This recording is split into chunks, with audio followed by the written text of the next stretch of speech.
To this computer. Hi, everyone. Thank you for being here. Welcome to the North American Guild of Beer Writers virtual happy hour with our special guest, Randy Mosher. My name is Pat Walls. I'm the guild director, and I'm going to turn it over to Randy Mosher, who will introduce himself. Thanks. Okay. Thank you, Pat. Well, first of all, cheers to everybody. Thanks for showing up. Thanks for writing. I know it's not always the easiest thing to do, but anyway. So I'm gonna basically just tell you a little bit about me. You probably know most of it, but like why I'm talking to you about this particular topic, which is about writing and publishing and all of that kind of thing. And then talk a little bit about what my goals generally are, and then kick it right into just go through all the books, all six books, and really kind of talk about the lessons I learned or didn't learn, or how those all unfolded, and just how much of it's serendipity, how much of it is whether what happens when you landed a publisher and then things change, or whatever. So I got a full panoply of the range of experiences you can have, everything except New York Times book bestseller kind of experience. But hopefully it'll be useful to you. As far as questions, if you got something in the moment that doesn't quite make sense, go ahead and text it in or whatever you're supposed to do, and I will try and address those as we go through just to make sure it's clear. But anything that's a bigger question, we'll just hold till the end and try and take care of all those at that point. So, make sense? Okay, so I've had a career as a creative person. Basically, I never really wanted to do anything other than creative work, and so I went to design school, got a degree in graphic design, worked for packaging studios, and then eventually I thought advertising would be more fun and interesting, and it kind of was. And so at that point I became an art director and ultimately a creative director. And at one of my last job, I had a boss who was a really good writer, and she just beat the crap out of me for about 6 months until I started to be a kind of halfway competent writer. And so, I have this sort of multiply pronged career. I still do a little bit of design work, mostly for my partner my partners at Forbidden Root.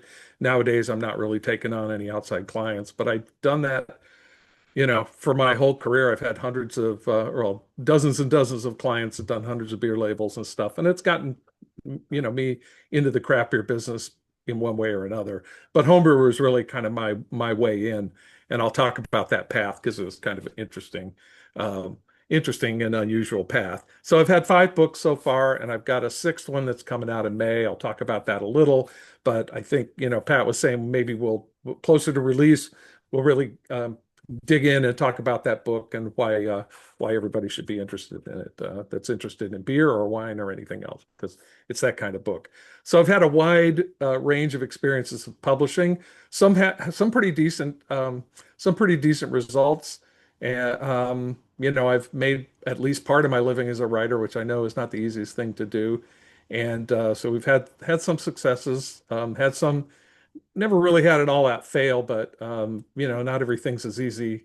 Some were hard to do, and I'll talk about why that is. So, but anyway, I don't know everything, but hopefully my experience can help you out a little bit. And I will say that anybody wants to reach out to me about anything at any time, you can get my email address on my website, randymosher.com. I'm happy to answer questions or point you in directions if that's something I can do for you. So happy to do that. So I want to just start with a quote. I was after it was after my second book. It was after Radical Brewing, and I was just entertaining the notion of trying to get a literary agent and really step out of like the little insular world of the Brewers Association, and kind of really seriously be a writer.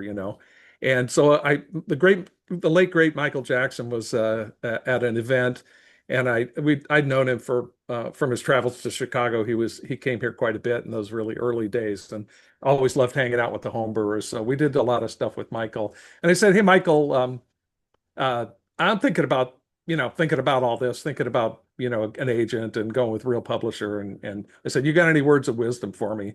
And he goes, "If you see the slightest glimmer of interest or intelligence, seize on it. And that was not exactly what I wanted to hear, right? And I know that he had had some difficult challenges. I think my recollection is they paid him $10,000 flat fee, no royalties, for World Guide to Beer, which went on to be published in, like, 20 languages and made somebody a lot of money, but it wasn't Michael. And as I heard the story, his ex-wife's best friend was locked in as his literary agent, so it was like kind of a confluence of woe for him on the publishing. I think he did okay eventually, but he had his troubles. So, but anyway, so what here's my goals as a writer. And I always say this to other writers, having books opens the doors to a lot of other things that also don't make money.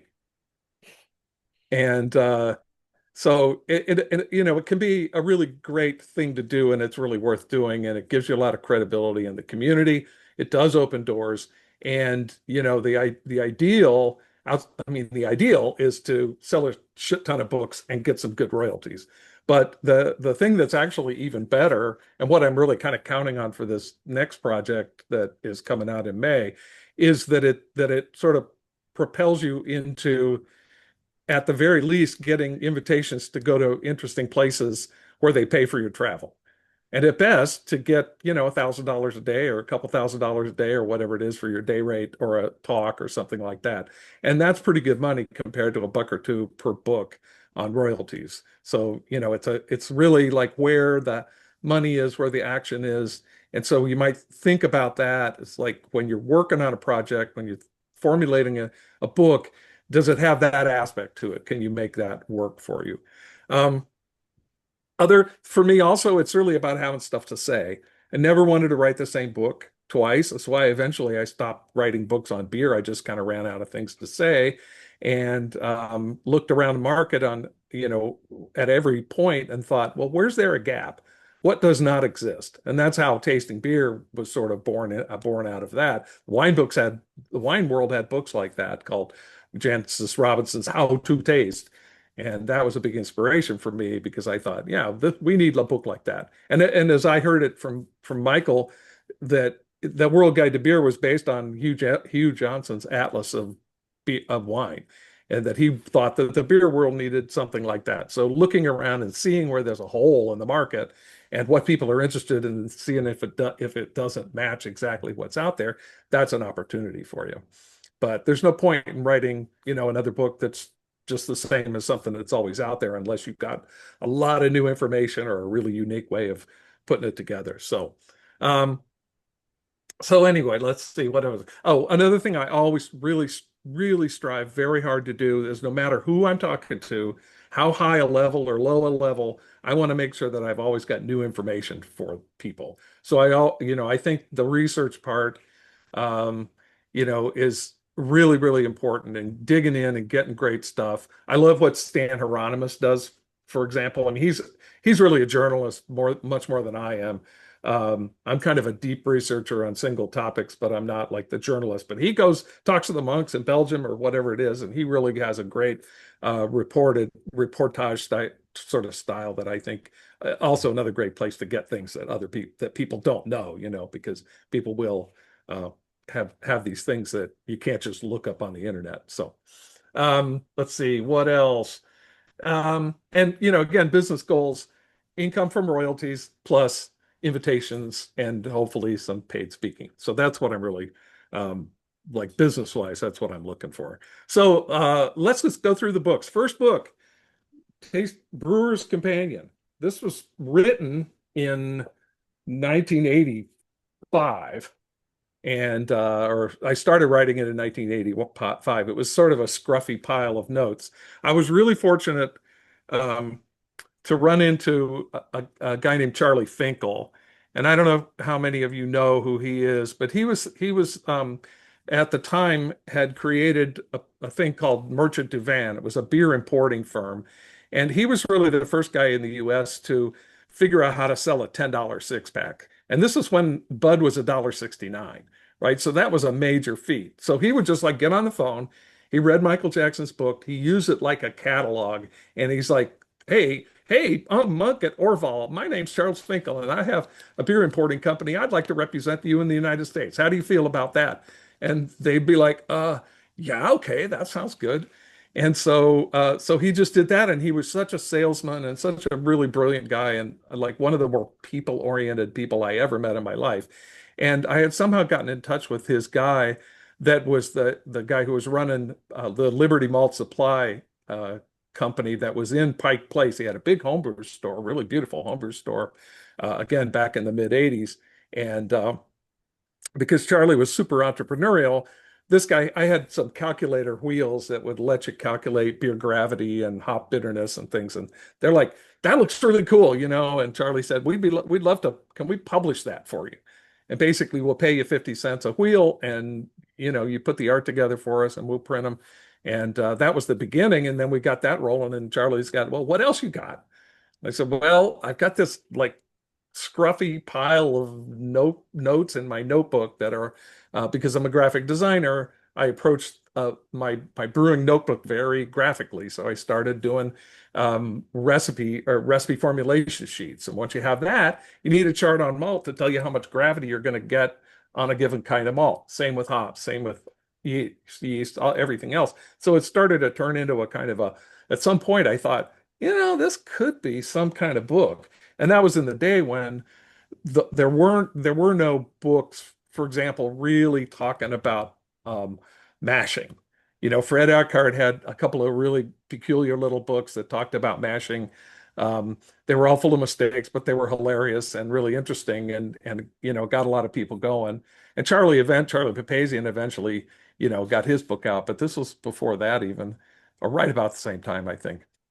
No, I think his book was first, but at any rate, I thought there was a need out there, certainly was for me, for a lot more technical information. So I started pillaging the professional brewing manuals out of the public library, and making charts on triple mash decoctions and all this kind of stuff.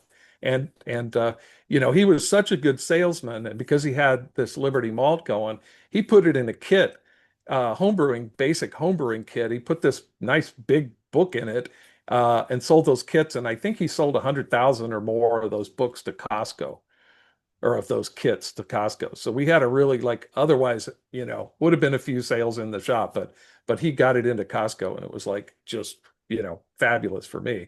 And of course, he used to bring me out to Seattle, and Michael Jackson's in the bedroom upstairs. I'm staying in the downstairs in the basement bedroom, and he introduced me to Charlie Papazian and all the big guys, you know. So Fal Allen and Dick Cantwell were both working for him at that point, and the Pike Brewing Company down at the base, bottom on the backside of Pike Place. So that was really my introduction. So that one we did really great. You know, that was really fantastic.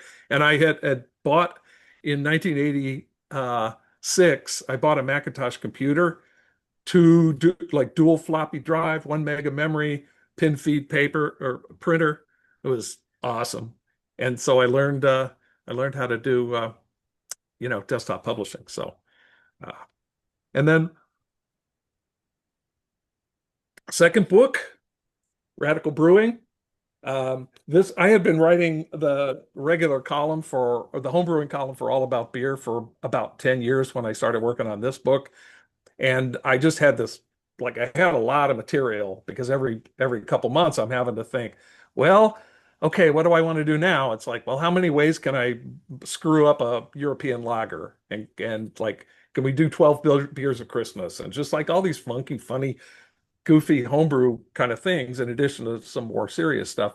So it really gave me a big chunk of material um, that I thought I could turn that into a book. Now that's harder than it sounds. Like if you got a bunch of articles and you want to make a book, it's actually it's you know, it takes some doing because you got to connect them all and you got to add a lot. But at any rate, and then I was again fortunate because my close friend Ray Daniels was at that point in time at the Brewers Association as the director of publications out there, Brewers Publications. So he and I cooked up a whole scheme where basically I got double royalties, and I did all the design work and just handed them over a Quark file at the end of the day. And that publishers do not do that. But they knew me well at the BA, and I think I was on the homebrew governing committee at that point, and that was a known quantity, and of course Ray vouched for me, and I sent them stuff, and they said, "Oh yeah, this sounds great, so we'll do that." So that we did pretty good with that book. Um, Again, when you like the beautiful thing about writing, and I never had this happen with design, is that people come up to you and say, "This book changed my life." Right? Nobody ever did that about a beer label. Because writing, you get inside people's heads in a way that gives them ideas and gives them new perspectives and gets them thinking and gets them fired up, And the thing I always heard from people about Radical is like, yeah, I've been home brewing for a while, and I just found myself brewing the same beer over and over and over again. And I read this book and it made me want to brew and it made me want to do new things. And it's like, that's the money. That for me is like hugely gratifying as a writer to be able to see that impact that you have on people. So that was really fun, and still I really enjoy that book. That's the one when people bring it to me to sign, is usually completely beat to shit, and I also take that as as really gratifying that people are really using it to that extent and just like loving it to death. So that's pretty fun for me. So that's Radical Brewing. Let's see, that got published in Brazil in 2019. That got published in Poland at the end of last year, 2024. Other than that, nothing. But I think it's in. I think it's. I was in. They invited me to Poland to judge last year and give a talk, and I said, you guys are like the Brazilians of Europe. And they're like, really? The Brazilians? Like, why Brazilians? It's like, well, because you have a beer tradition, but you're open to new ideas and you're real excited and you're kind of want to approach this in a really creative way, which they don't necessarily want to do in Germany, right? Or I mean, I know U.S. craft brewing point of view is coming everywhere, even in Germany there, but I think those countries that have a little bit less to lose, our like Belgium is a jewel among the beer world, and I think people are loath to kind of screw with it and really play with it too much. Maybe I'm wrong there because I don't keep up with what's going on there. But um, and anyway, so that ended up being pretty great, and it was a great deal because it was just me working with myself, and I was the art director and the designer and the illustrator and the almost the publisher, and I didn't have a lot of interference from editors. We had somebody do a technical edit. I think it was Gordon Strong, and that was good. And because you need that always with beer books, technical books.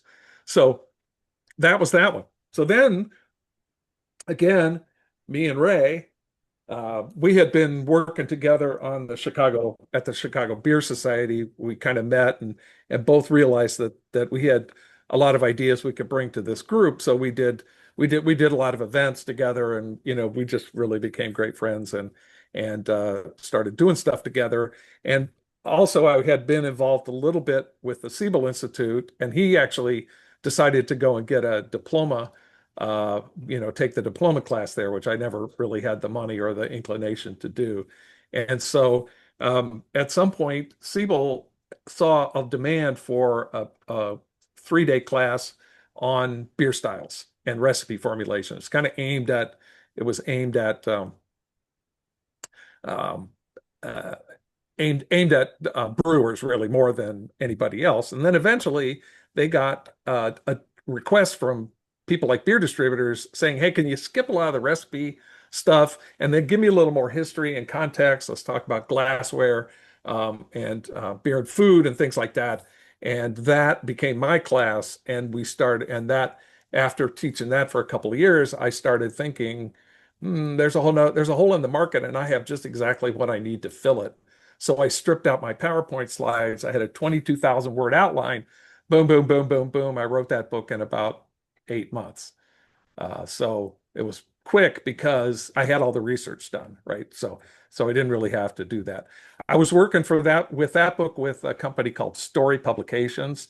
They're out in Western Massachusetts. They're famous for doing DIY books. They're part of Hachette now, which I'm not wild about Hachette, but they were always really fantastic to work with. Their designers were top notch.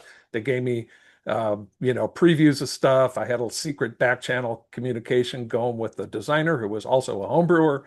And so we we conspired on the cover a little bit. That's always a big deal for me because I'm a designer.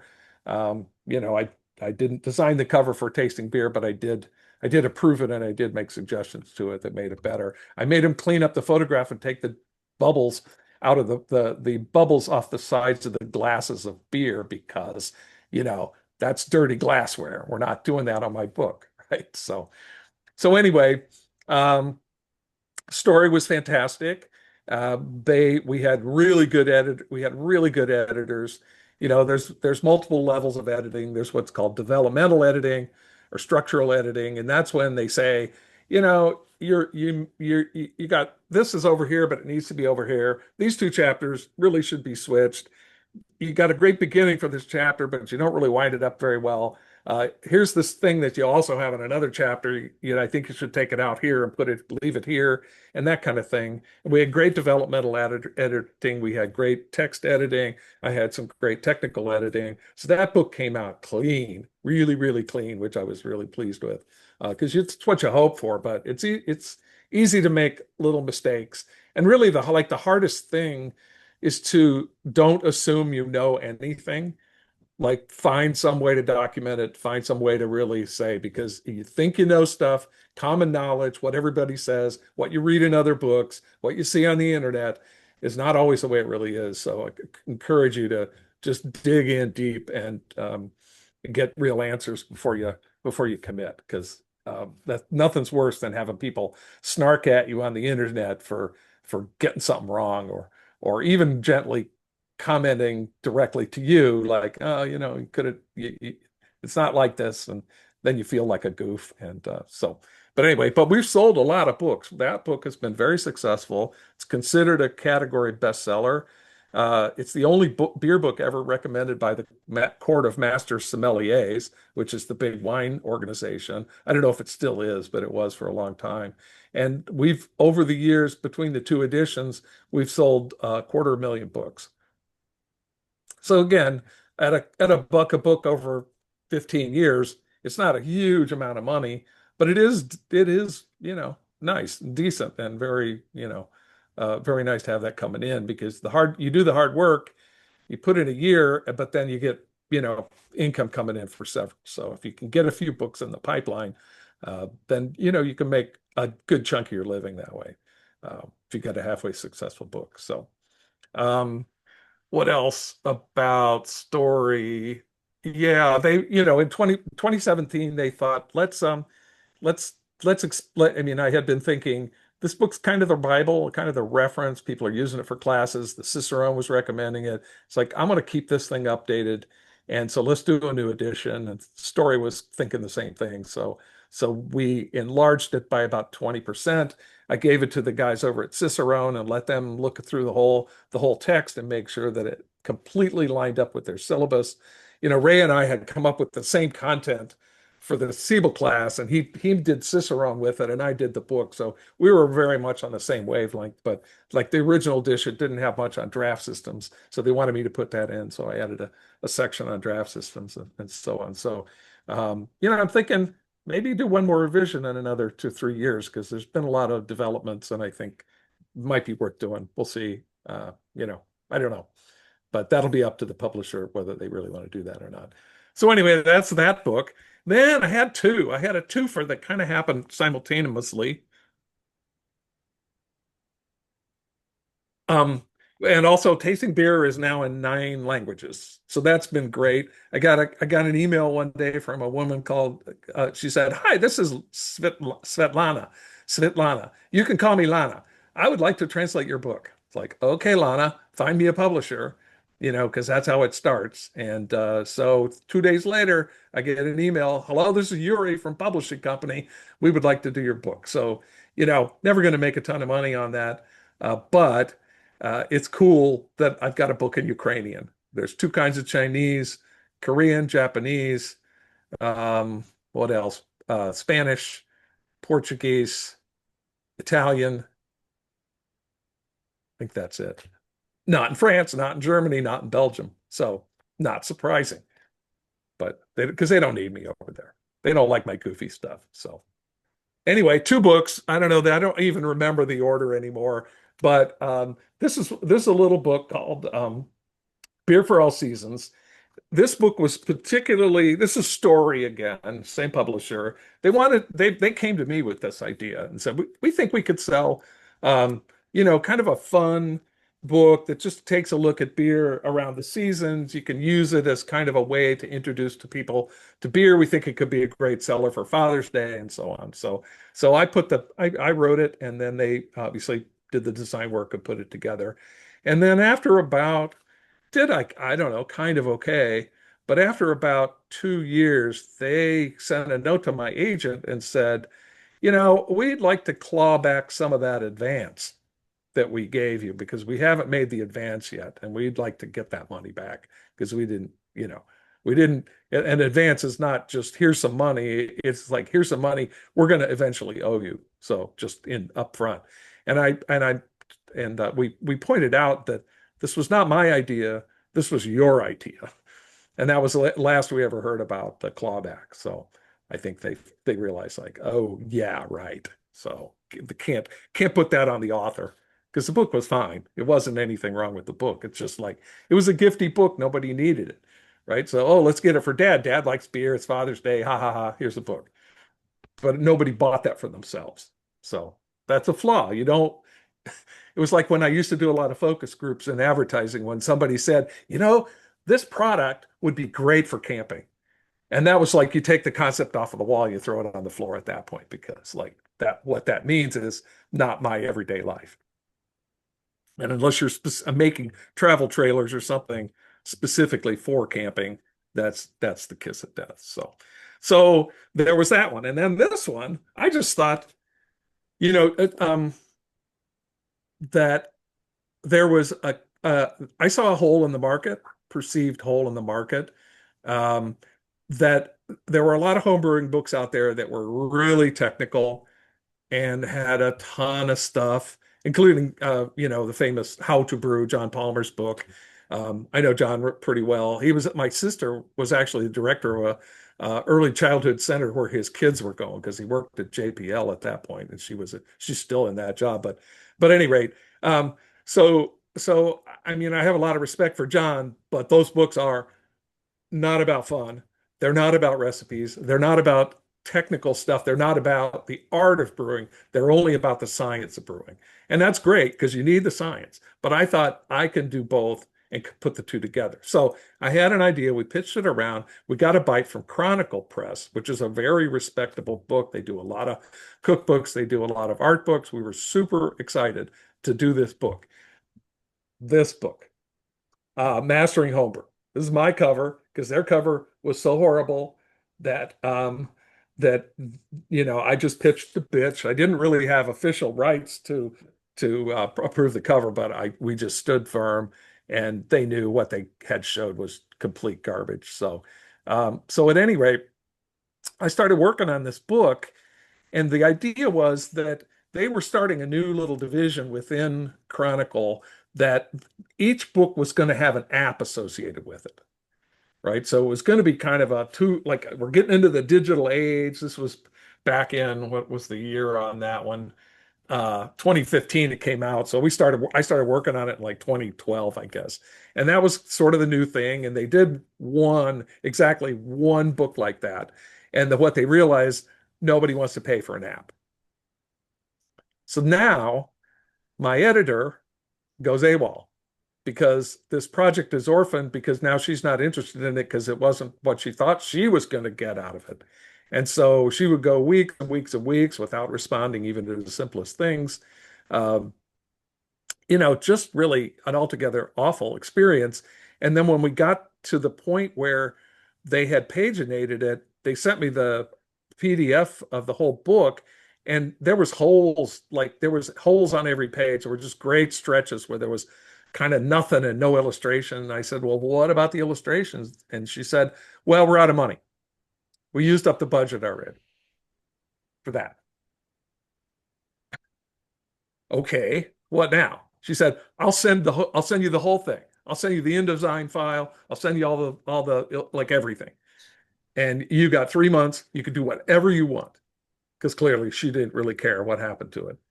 And I had the worst Like that was like the single worst professional couple of months in my entire life.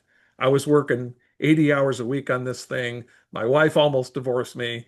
And I mean, I was a complete raving lunatic madman because I was so pissed off about this. I either shot or drew um, 350 illustrations for that book because I thought that's what it needed. And man, it was a monster. It was just horrible. And then, it's done okay, actually, but we never had time for a technical edit or never had any way to get it fit into this schedule. So we didn't get that done. So there's a bunch of typos in it and wrong numbers and some of the recipes and things. So, if they ever lose interest in it and it goes out of print, I'm going to just take it because I got all the files, and I may update it and do something with it, like on a kind of self-publishing basis. So that's in my, long-term plan if they ever take it out of print. It's still in print. It's still, selling some copies. So it's not terrible, but so that brings us, let's see, where are we at? Uh, yeah, so that's basically my currently published stuff. And then we get to my new project. So I started thinking, I'm not done writing. I still have a lot of things I want to say, but I didn't really want to say them about beer. I thought that there just wasn't any kind of great breakthrough to be made with what I know about beer and what I want to say about beer. You guys all often, always, must hopefully feel really different about it, and you've got things to say, which is fantastic. But I was sort of shot on beer and just like I got nothing else that I really want to add. So I started thinking, what we're really missing and what I'm really interested in is how does tasting work? The big capital T tasting. Like, how does that actually work when you start thinking about the brain, the sensory systems, the psychology of it? I just thought, man, somebody has to write that book. And as I started thinking about it, maybe it could be me.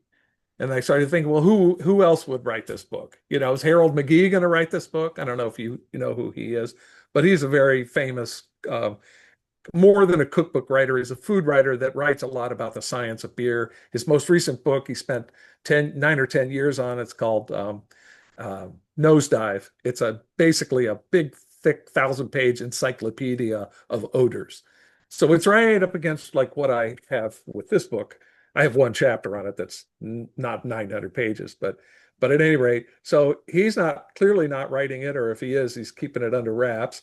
Um, Scientists are not going to write this book because, if you know scientists, they are completely siloed and they study like one molecule or one little system, tiny part of an organism or something. And so they're not going to take 5 years or more out of their career to step way back and learn all the other disciplines. The biophysicists are not going to want to learn about psychology and vice versa. It's just like not reasonable to expect that anybody there would do that. It would be a very unusual scientist that would do that. So it's not going to be a wine guy, because the wine people, they got their very specific stuff that they do. And like they don't really want a lot of new information, it seems like. Now I'm hoping that they do once we get this book out there and really get it in front of a lot of wine people. I think they're going to be like, because there's a lot of things that that they do that well, like I'll give you an example. I write about there's a chapter on language in there, and one of the things that caught my attention was this term that they use, and usually referring to white wine, called minerality. Minerality, this, it's minerally, it's this, it's flinty, it's blah blah blah. What is that? And every time I would talk to a wine enthusiast or sommelier or something, it's like, what is minerality? And they start going on about the soil and the terroir. I was like, no, no, no. What's the chemical?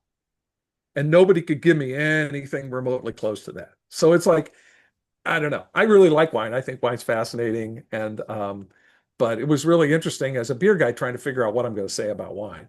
So I tried to stick to really big topics that had nothing to do with terroir and Bordeaux or Burgundy classifications or any of that other stuff, fascinating as it is. But like, why does red wine smell so different than white wine when the middle of the grapes is basically the same? you know, like why? There's a really interesting answer that has like really nothing to do with like that part of the grapes where the fermentation comes from. It's about a bunch of other stuff. So anyway, as Michael would say, but I digress. So I basically I wanted an academic publisher. We shopped it around. We got a little interest from um, Columbia. We got a pretty decent, a little better bid from the University of Chicago, and Oxford said, "Oh, I guess we could publish that if you want," which was sort of not a ringing endorsement, you know. And so I went with the highest royalty, not because I needed the money, but because a royalty is basically a bet that the publisher's going to put on your book. And the higher the royalty, the higher they think the chances are for that to sell, right? It's just like super logical. So for me, it's a really great metric of their enthusiasm for the project and how commercially successful they think it can be. So that's for me is like the actual meaning. I wouldn't necessarily have to have a royalty, but I do like that idea that it is a really good metric of what their level of intent was. And they were also University of Chicago. They're like 10, 15 miles away. So I thought, well, it'd be great to work with somebody local. Now, it turns out we've had like exactly one in-person meeting over the years because it turns out the editor's a little shy and, you know, she's busy and doesn't really have time to chit chat about the project very much. But at any rate, so I wanted to footnote everything. I wanted to really dig in and do it. And so I got on Google Scholar and I thought in my mind I could do this in maybe a year and a half, maybe 2 years. And I got into it and I started looking into the science and I got through 2 chapters and I had spent 5 months. And I'm like, oh shit, I have a problem here. And I'm, you know, keeping the publisher apprised of all this. It's like, just keep going, whatever, keep going.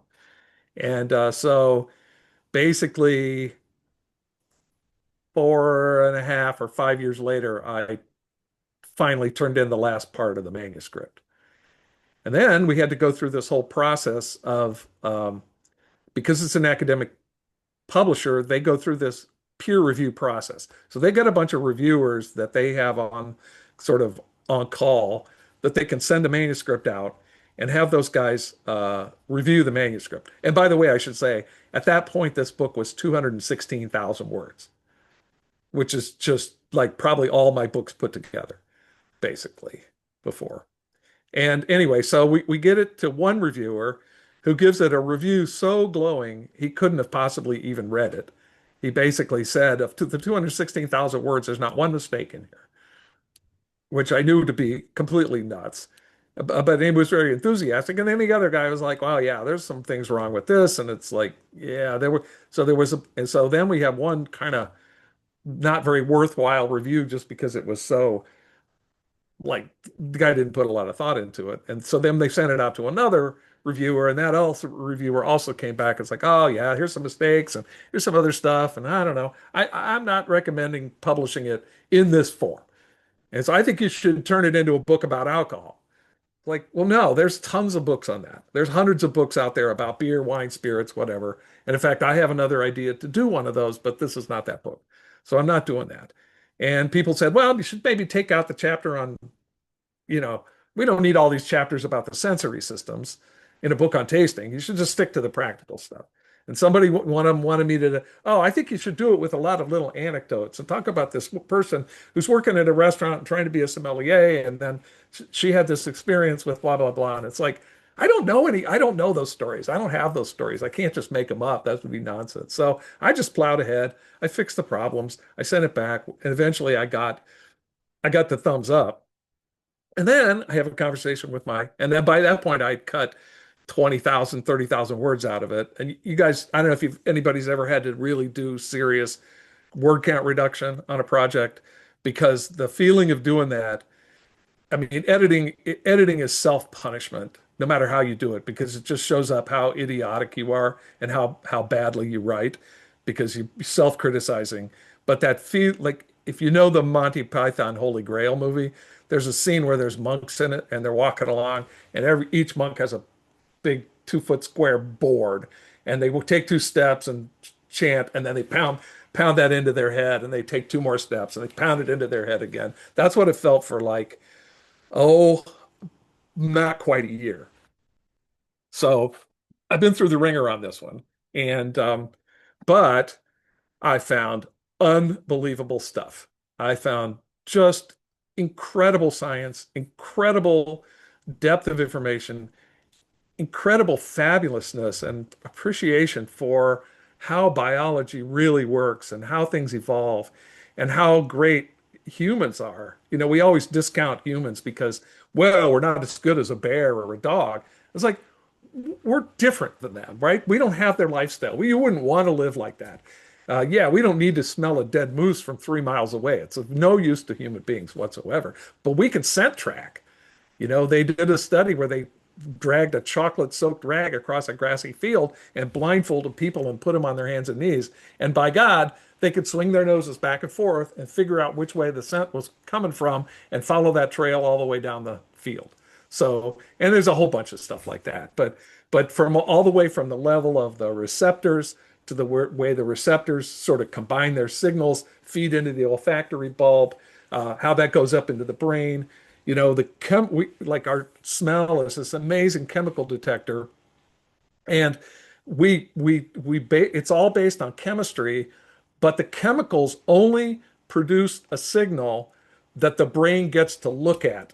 But that signal, that pattern never enters the brain. So we completely throw away all the chemical information and reprocess that into meaning, value, context, and like place memory. So, you know, stuff like that. And I think, you know, both from just a point of view of being amazed at how biology works and how our human systems are put together. And one of our audiences is people who are just curious about the brain, you know, and curious about the senses and things. So that's a partial audience. It's probably not as big as the other audience, but that is a consideration. And that's why I picked the name Your Tasting Brain, because I wanted it to be able to live in the science section and biology section, but also live in the section about cooking, like writing on cooking, culinary writing. And so that's what we ended up with. And eventually, over months and months of just grueling grind, I got it down to 100, I took 100,000 words out of that manuscript. And I finally got the thumbs up for my publisher. My publisher, we got to at the end of after making the reviewers happy, I got it down to a point and the publisher basically said, "Look, we'll publish it either way, but if it's more than 400 pages, about 110,000 words or so, it's it's not going to be a trade book in like bookstores and stuff. It's going to be an academic book at a much higher price and much more limited distribution." And I'm like, well, I want to be a trade book, so I really bit the bullet and did what I could to knock that down to size. So at any rate, I'm very pleased. There's a lot of information on my website. I've been sending out newsletters if anybody wants to get added to the newsletter list. I got like 16,000 views on the last post I put up on Facebook, a big chart on beer staling compounds. So a lot of the stuff that like worked hard on, and they were in the book, and we just did not have room for them. So I've got a ton of great information already, even before the book comes out. So if you're interested in, well, I know you're interested in beer, but there's wine stuff, there's all kind of stuff that I've been putting up. Um, so that is the great bonus of doing all this extra work that now at least I can use it. So I did no social media before, and I really just like fired it up this like about May, and you know, I've spun it up to what I think is pretty respectable level as far as the views and people following me and things like that. I'm no expert at it, but I seem to be managing halfway decently to work with it. So anyway, I'm excited. I just can't wait to see, you know, who finds it interesting and what we do as far as sales. And I really am looking for those invitations to go back to to go to Asia or to go to South Africa or New Zealand again, or maybe someday I'll get invited to Belgium, which would be really cool. I've been there, but you know, when you have that opportunity, when people invite you and they want to They want you to have a great time and they want to show you their country and they want to pick your brain about, hey, what's going on in the US? We really want to know. We have our own thing. We want to do it our way, but we want to know. We want to learn from you. So those are really the best kind of travel. So, and my wife can pick the one she wants to go with and not, and I can go early and do beer stuff, and then she comes a couple days later, and we have a nice trip to Poland or whatever it is. So, encourage you to think about not just like writing is just a way to get you to a place that gets other things for you that you wouldn't be able to get otherwise. So. Just a couple final things. Um, oh, just on the your tasting brain. Uh, Academic publishers are really slow. They gave me no help whatsoever for technical or fact checking, so that was all on me. Um, I was on the hook for the cost of some figures that we had to pay for out of scientific papers, probably about $900 worth of those, which I was not real happy about, but I didn't want to leave them out, so I couldn't fake them. And then their general their general methodology there at this publisher is like, we're not going to tell you how to do anything, but just do it and we'll tell you how you got it wrong. So it's a little bit of it was a challenging situation. The marketing guy seems to be pretty good, so we're going back and forth on that. They just agreed to publish some postcards, and I was pleased with the cover. I think the cover, I was prepared for a big fight on the cover, but didn't have to have it. So there was that. Just a few, let me see, a few final thoughts here. Um, oh, I am working on another book here. Let me see. And I know I'm a fool for doing this, but I'm a glutton for punishment. So this is my next book, I hope. We're shopping it around right now. This is basically, we don't have a title for it, but it's a pocket guide to booze. So it's a lot of tabular information, just a lot of bullet points, a lot of little flavor wheels and things about like covers wine, beer, spirits, like everything. And it's small enough you can stick it in your jacket pocket or your purse, take it to a bar. Mezcal. I've seen that. What is that? You can read about how it's made, where the value is, what you get when you pay more money, what the experts think, all that, what the flavors are, what the cocktails are, all that kind of stuff. So pretty fun. So anyway, let's see. Here's some thoughts about pitching, because I know that was something that kind of came up. Uh, don't write the whole book. They want to be involved. Uh, put together like a sales pitch for the project. Who would want to read it? What else is out there? Why is there a need for this? Um, do a table of contents, a sample chapter. Really make sure that copy is absolutely perfect because it's a test for you, right? It's like your pitch is if it's got typos, if it's got stuff that's not quite right, they're going to look at it and think, nah, not ready for us. So, anyway, as far as agents, they do earn their keep. I've been really happy with mine. They earn their money by negotiating contracts. And one of the things that I didn't know about before I got an agent is this thing called escalator clauses. And that is you have start at a certain royalty rate because the publisher has a lot of risk and they want to make sure they pay off that risk. And then when you hit a certain sales number, your royalty goes up. And then you hit another sales number, your royalty goes up again. So if you end up being fortunate enough to sell 100,000 books, you may be getting twice as much money in the end per book as you did in the beginning. So well worth doing it. Um, Again, that's the eh, yeah, and ask a lot of questions before you sign any kind of contract. Think about every little thing you can. And then, just enjoy being beer famous. That's what my wife always calls me. It's like, you're not really famous. You're just beer famous. But I'll take beer famous. It's pretty great. So that's it. That's my talk. I've got time for questions, I guess, and happy to answer anything I can for you.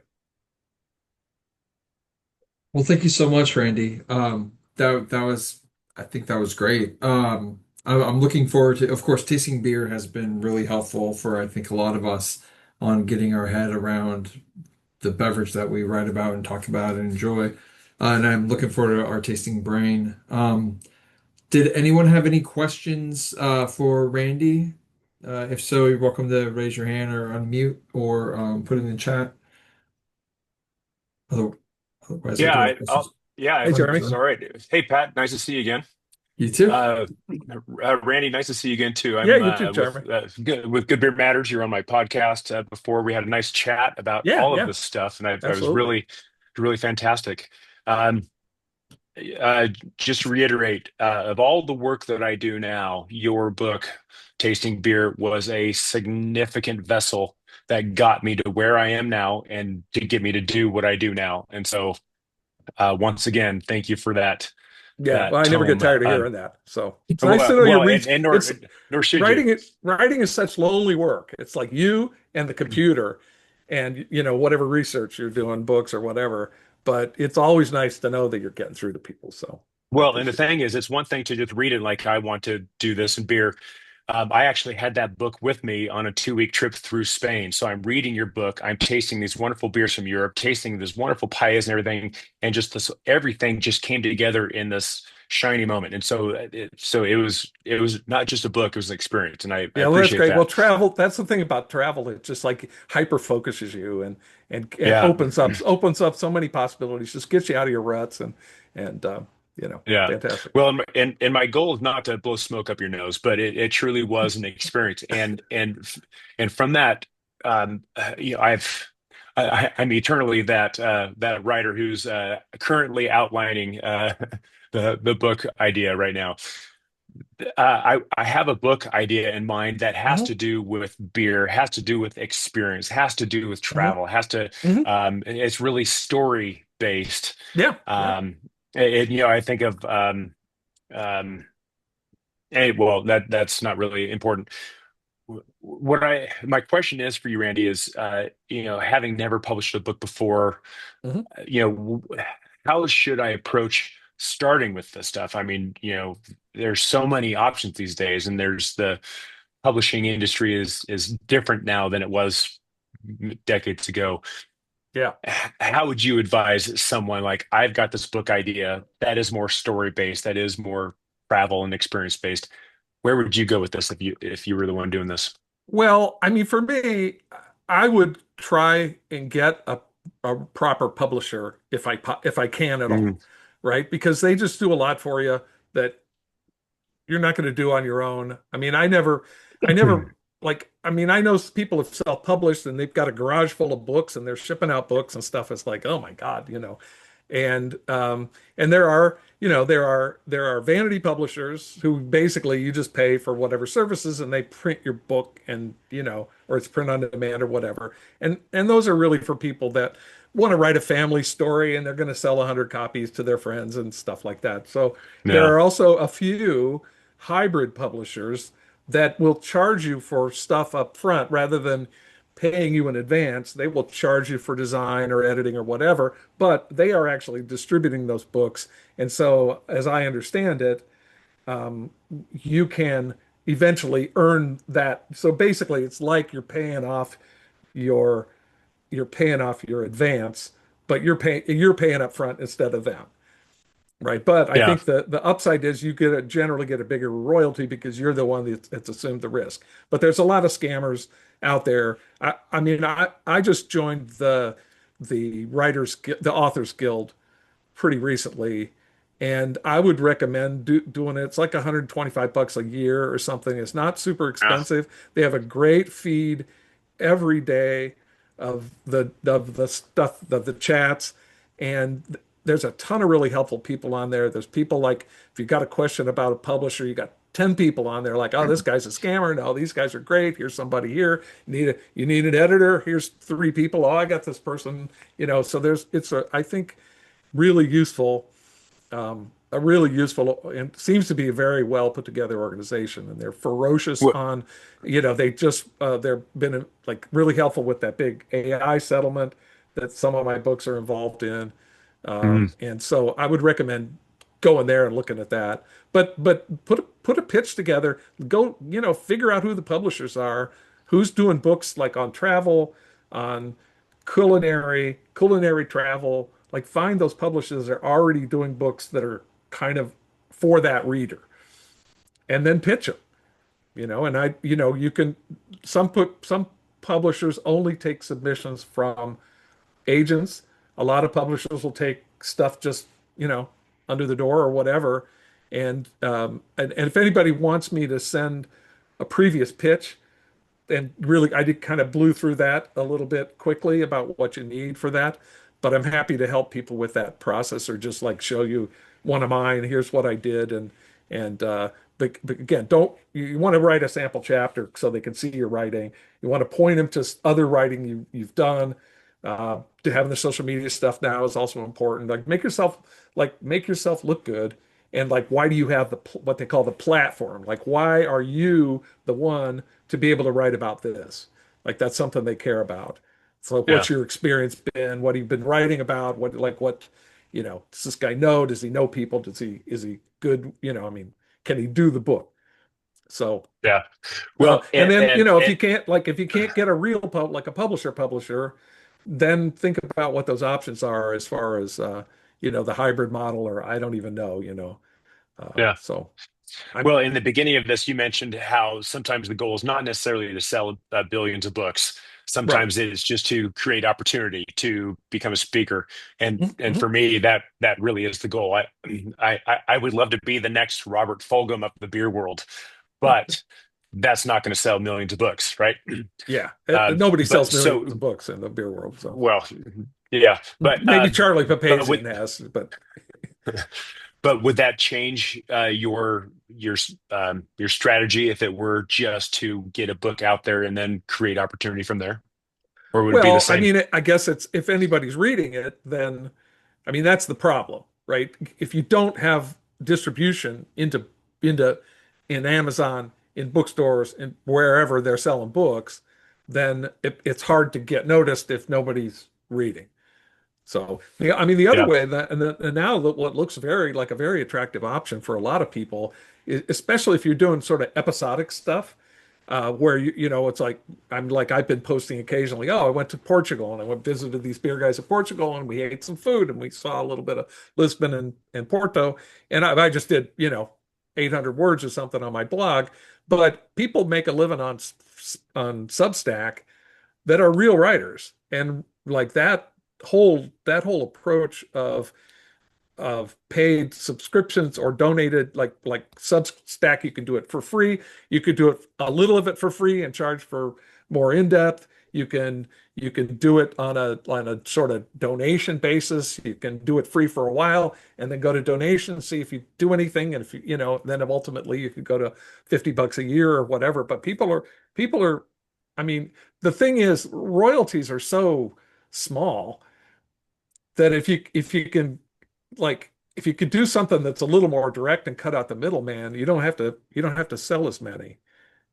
So I would definitely consider that, and certainly even as a way of enticing a publisher, because if you got a Substack thing going, or even just a really well-read blog and you're getting a lot of traction, you take that to the publisher and say, here's this blog that I've got 20 things that I've already written on, and I'm getting these kind of numbers, and that's going to make you more valuable to them, I think. So again, this is the new, you're right, it's a really different world now. So I'm not the best person to really be talking about it, but I would say get on that Authors Guild and check out the conversations. And I normally don't just read those feeds, but I've been reading, kind of like looking through them every day, and there's a lot of really interesting stuff on there. So I'm learning a lot. yeah. Well, thank you very much. I appreciate all your work and your Yeah. advice. Well, reach out, and if you want me to send you a previous pitch just like for grins.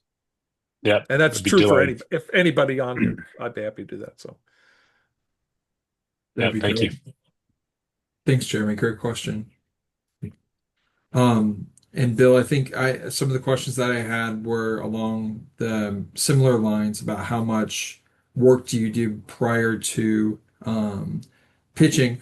But I have a question. How do you find a reliable agent, and does your agent help you find the proper publishers, or is that more on your legwork? that's the agent. That's their That's it. job. They're Okay. they're the ones with the Rolodex. They're the ones with contacts at publishers, and they know, like, let's not bother with these guys. This one's pretty good. This one's good. I was really fortunate I was on the Brewers Association board of directors because I was one of the homebrew representatives on there, and Sam Calagione was on the board also. A whole bunch of other really cool people, but Sam Sam was publishing books back in the day, and I was asking him about that, and he said, "Yeah, I got an agent, and she's in Philadelphia, and it's like, hey, would you mind sending me your contact information?" It's like, yeah, fine, whatever. Sam's was very, very giving kind of guy. And so her name's Claire Polino. She runs a PR company and also does literary agent stuff. So she's pretty busy. She does mostly nonfiction, which is good for us. But so I just stumbled into her, and I had already published two books, so I had a little bit like more kind of cred out there.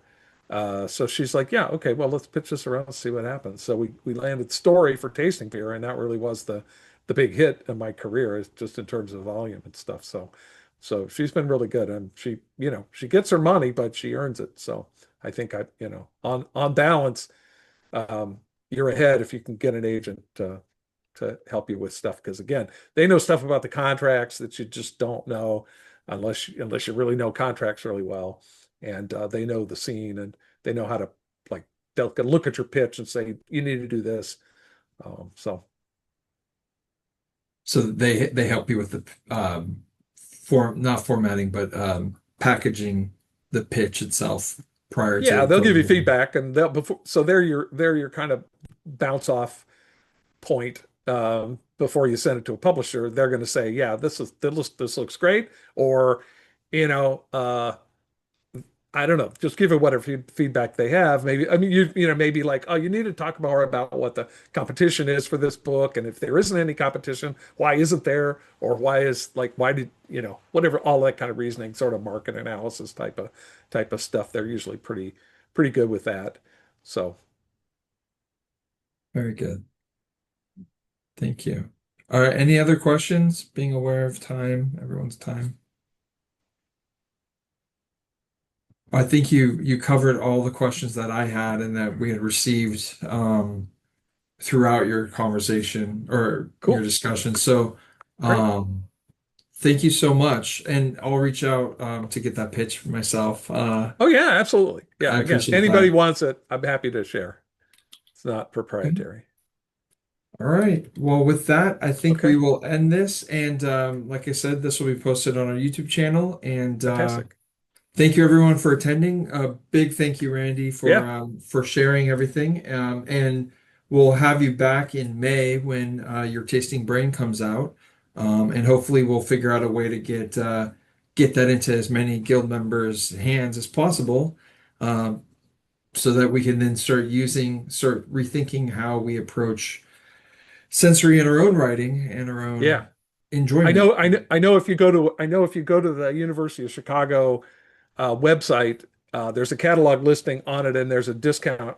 There's a discount code, I think, to get it at a discounted rate off of their site. You can order it now. Obviously, you don't get it till May, but um, and I can. I know there's a little bug, a little QR code or something for that. I can't lay my hands on it right now, but I think they sent it to me. But I can get that. You could put that in an email to everybody if they want to get Perfect. on there and order it. So, We will do that, and we'll likely also provide a guild discount or reimbursement for members that oh, way, just fantastic. to Yeah, encourage people that's awesome. um, subsidize some of the cost. All right. Well, thank you, everyone. Excellent. I'm going All to right. end recording here, and then Yep. yeah.